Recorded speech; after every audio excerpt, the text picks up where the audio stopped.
terhadap tindakan kawan-kawan yang katakanlah memberikan barang bukti atau mensupport ini semua, kami selaku kuasa hukum Peggy Setiawan mengucapkan banyak terima kasih. Kemarin juga dia bercerita dan menyerahkan bukti juga, kan katanya dia itu, jadi kok orang ibunya kok udah nggak ada lagi di kakaknya. Lebih baik dipanggil, diperiksa ya. Kalau perlu, sekarang gaduhnya luar biasa, menjadi liar. Kalau perlu tes DNA, ya kan? Benar nggak Peggy Setiawan di Cianjur anaknya Pak Joseph, ya kan? Nah, dan ini juga membantu, menurut saya membantu.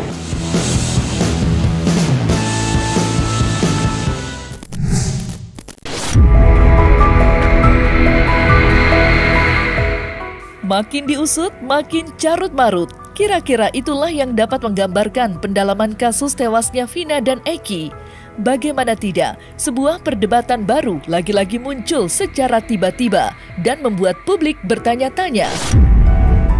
Kali ini masyarakat tanah air telah dihebohkan dengan munculnya aduan kejanggalan yang mirisnya menyeret almarhum Eki selaku korban dalam kasus itu. Pasalnya, ramai diperbincangkan di media sosial bahwa Eki yang menjadi korban dalam aksi keji itu bukanlah Eki asli, putra Ibtu Rudiana. Sontak saja, aduan-aduan kejanggalan itu dilaporkan oleh tim sahabat polisi yang diwakili oleh Herwanto Nurmansyah ke Mabes Polri. Lantas, apa yang sebenarnya terjadi hingga Herwanto melaporkan hal ini dan khusus mengalamatkannya kepada Kapolri?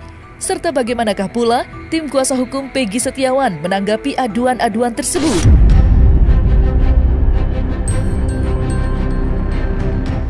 Terhadap tindakan kawan-kawan yang katakanlah memberikan barang bukti atau mensupport ini semua, kami selaku kuasa hukum Peggy Setiawan mengucapkan banyak terima kasih kepada mereka. Semata-mata kami hadir juga di sini untuk benar-benar menegakkan hukum, sehingga jangan ada salah proses dalam melakukan tindakan-tindakan hukum, apalagi yang saat ini seperti yang saat ini yang klien kami Peggy Setiawan alami. Nah yang ketiga, sekarang bermunculan lagi nih, apakah benar Eki anaknya Pak Rudiana itu menjadi korban 2016 yang lalu. Nah sekarang kan muncul lagi nih, ternyata ada gambar Eki itu tidak meninggal gitu kan. Saya juga dikirimin juga fotonya. Coba Bang abang perhatikan, jenazah 2016 yang lalu itu Eki itu berkumis katanya. Nah saya juga dikirimin gambar, begitu saya lihat, oh iya, kok ini ada berkumis ya? Nah sementara Eki anaknya Pak Rudiana itu tidak berkumis. Nah foto-fotonya banyak saya dikirim ke saya nih. Nah ini agar juga tidak menimbulkan lagi kan keresahan. Nah, artinya pihak penyidik harus menciptakan ketertiban agar tidak menjadi liar ya kabar-kabar ini. Menurut saya langkah penyidik sudah tepat kalau seandainya mereka memanggil, yang pertama memanggil Peggy Setiawan yang ada di Cianjur. Yang kedua, buktikan bahwa benar nggak jenazah yang di dalam itu benar Eki anaknya Pak Rudiana. Nah, kalau perlu bongkar, ya kan? Ini demi kebenaran lah, ya terungkapnya suatu kebenaran. Kadang-kadang antara foto dengan orangnya langsung kadang-kadang berbeda, kadang-kadang nggak mirip-mirip banget gitu. Itu biasa. Kita aja kalau di foto kadang jelek. Padahal kita orangnya ganteng, kan begitu. Atau kita pas di foto, kenapa ganteng banget, padahal kita jelek, kan begitu. Jadi nggak bisa kita menganalisa lewat foto sebenarnya. Nah harapan saya begini, karena kita sudah memberikan informasi kepada pihak penyidik, harapan saya agar pihak penyidik segera memanggil dan memeriksa sedetil-detilnya. Nah, kalau dulu 2016 tidak menggunakan metode scientific crime investigation, mudah-mudahan sekarang menggunakan metode itu. Oh, si Eki jangan-jangan yang meninggal ini, jangan-jangan bukan. Ya, gampang, bongkar aja. Ya, bongkar aja makamnya. Masih ada tulangnya itu masih bisa, giginya masih ada kok.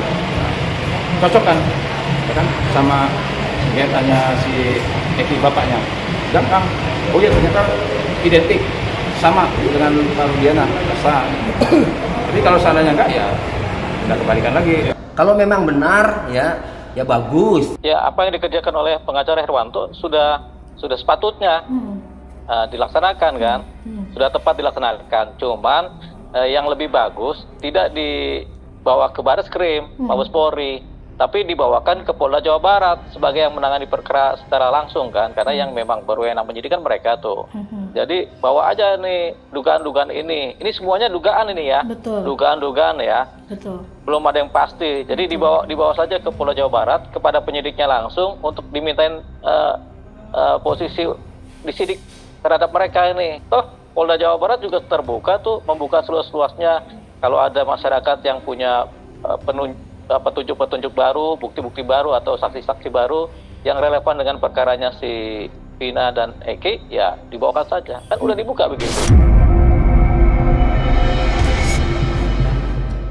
Desakan Herwanto Nurmansyah pun tak berhenti sampai di situ saja. Pasalnya, selain kejanggalan tentang raga almarhum Eki, ia turut menyoroti pula spekulasi keterlibatan Peggy Cianjur yang kembali dikait-kaitkan atas kasus Vina. Tak menampik, desakan itu seolah mengorek kembali dugaan lama terhadap sosok mantan Bupati Cianjur, Sunjaya Purwadi Sastra, yang sempat dituding merupakan orang tua dari Peggy. Lantas, bagaimanakah klarifikasi Dani, putra Bupati Cirebon, menyaksikan nama baik keluarganya lagi-lagi ternoda dengan tudingan miring warganet?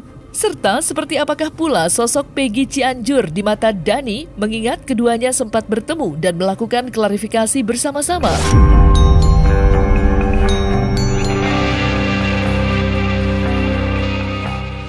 Kalau saya melihatnya pada saat itu, saya nggak berani menilai seseorang hanya sekali atau 2 kali bertemu, gitu ya. Saya mungkin harus mendalami orang tersebut, gitu. Jadi pada saat itu katanya banyak yang bilang dia itu mabok lah, makanya matanya beler atau kayak gimana. Nah ini saya pengen lurusin, kenapa. Jadi kita itu berangkat ke Cianjur itu sekitar jam 11, nyampe itu jam 2 atau jam 3, jadi itu suasana mungkin dia matanya ngantuk. Lebih baik dipanggil, diperiksa ya. Kalau perlu, sekarang gaduhnya luar biasa, menjadi liar. Kalau perlu tes DNA, ya kan? Benar nggak Peggy Setiawan di Cianjur ini anaknya Pak Cecep, ya kan? Nah, dan ini juga membantu, menurut saya membantu. Sebenarnya di pengadilannya juga sudah ada tuh yang namanya tes DNA, visum segala macam tuh, itu ada tuh. Di visumnya ya, di visumnya isinya apa, DNA-nya bagaimana, terus ini anaknya siapa, kan begitu kan, pas kematian bagaimana, kan begitu, wajar apa tidak, dibunuh apa tidak, itu udah ada tuh sampai ke jalur DNA orang tuanya. Kemarin juga dia bercerita dan menyerahkan bukti juga, kan katanya dia itu, jadi kok orang ibunya kok udah nggak ada lagi di kakaknya, kartu keluarganya. Nah, jadi bukan ibunya itu bukan mama saya, Bu Wahyu, tidak. Jadi Pak Cecep dengan Ibu Lis kalau nggak salah ya, namanya itu sudah lama bercerai, makanya sudah tidak ada di kartu keluarga, makanya tidak ada. Kalau nggak salah itu Peggy tinggal sama Pak Cecep kalau nggak salah. Dia bercerita seperti itu. Kita sudah lama bercerai Mas, tolong diluruskan. Ini oke, kita bantu Mas, kita bantu klarifikasi, kita bantu ini gitu. Jadi bukan mama saya cerai sama Pak Cecep, tidak. Mama saya hanya nikah dengan papa saya.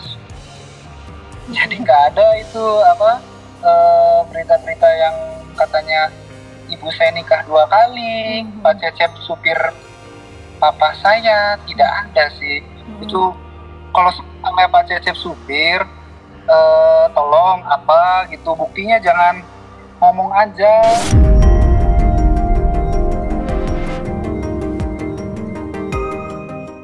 Bermunculannya dugaan-dugaan baru yang datang langsung ke Mabes Polri tentunya disambut dengan baik oleh pihak kuasa hukum Peggy Setiawan.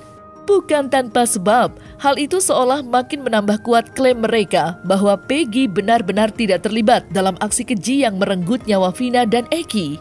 Mereka pun mendukung penuh gebrakan-gebrakan yang dimulai oleh sahabat polisi Herwanto Nurmansyah. Akan tetapi, Hotman Paris Hutapea selaku kuasa hukum keluarga almarhumah Vina justru memberikan respon yang berbanding terbalik 180 derajat. Pasalnya, ia mengaku enggan berkomentar lebih jauh tentang dugaan-dugaan tersebut. Saya tidak mau komen soal itu. Sebaliknya, Hotman Paris kembali menegaskan kalau kasus ini tidak akan selesai jika tim pencari fakta tidak dibentuk.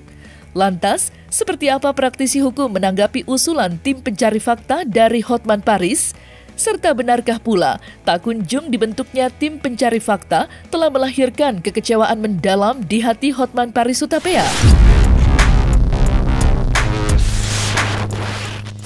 Tanya aja beliau, siapa yang kecewa? Kecewa lah, ya. Ini kasus tidak bisa lagi dibongkar kalau hanya dengan jalur KUHAP, kalau hanya dengan jalur persidangan Peggy, tidak akan terbongkar. Satu-satunya harus dibentuk tim pencari fakta dari universitas kalau memang mau ditemukan pelaku sebenarnya. Membawa kasus Peggy buru-buru ke persidangan itu hanya taktik agar kasus ini seolah-olah sudah selesai. Padahal masyarakat semakin bingung karena nanti akan ada dua putusan pengadilan yang saling bertentangan. Ya semua orang boleh berpendapat kayak gitu ya.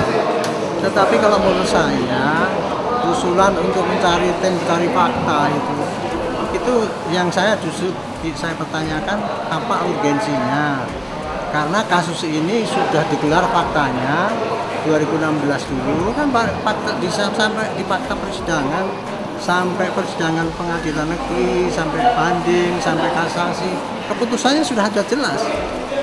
Tinggal yang 3 DPO itu kan, kemudian 3 DPO itu ternyata yang baru tangkap baru 1 kan.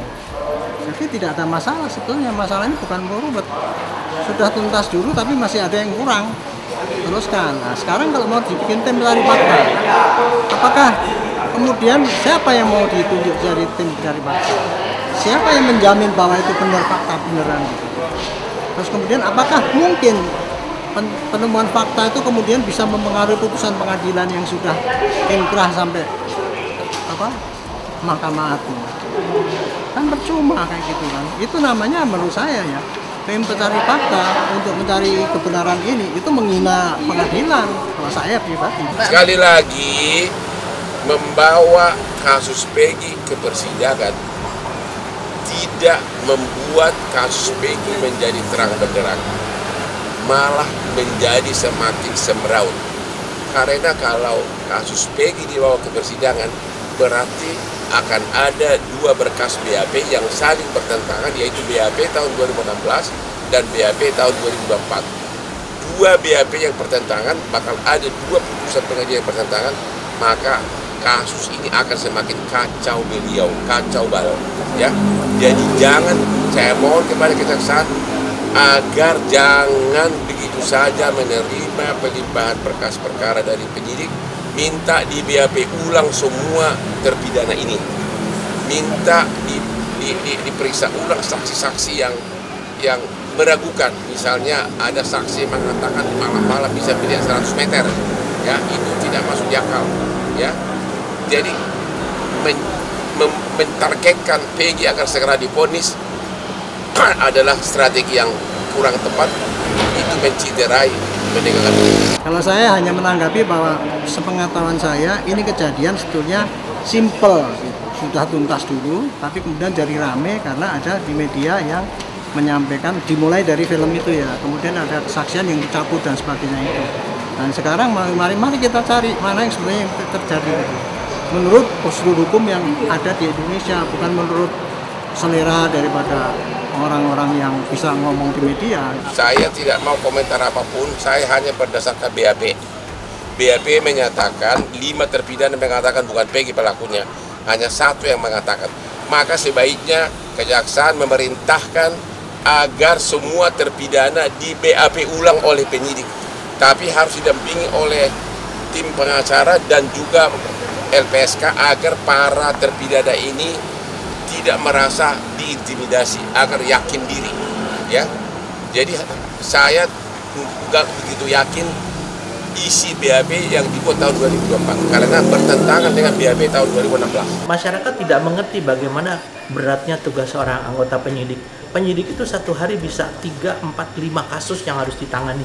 Kadang-kadang dia harus memisahkan pemikirannya di kasus ini ganti dengan pemikiran di sini.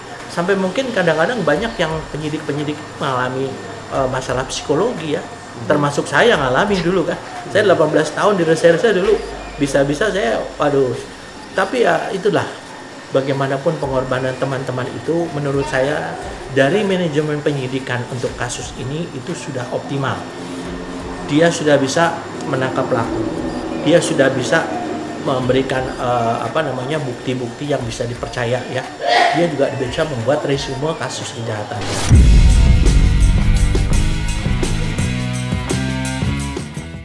Nah, selesai sudah Cumi Lovers, saksikan terus Cumi Camp In-Depth, kabar lengkap, mendalam, dan akurat dari narasumber terpercaya. Dan jangan lupa untuk like, subscribe, dan juga share channel YouTube Cumi Cumi.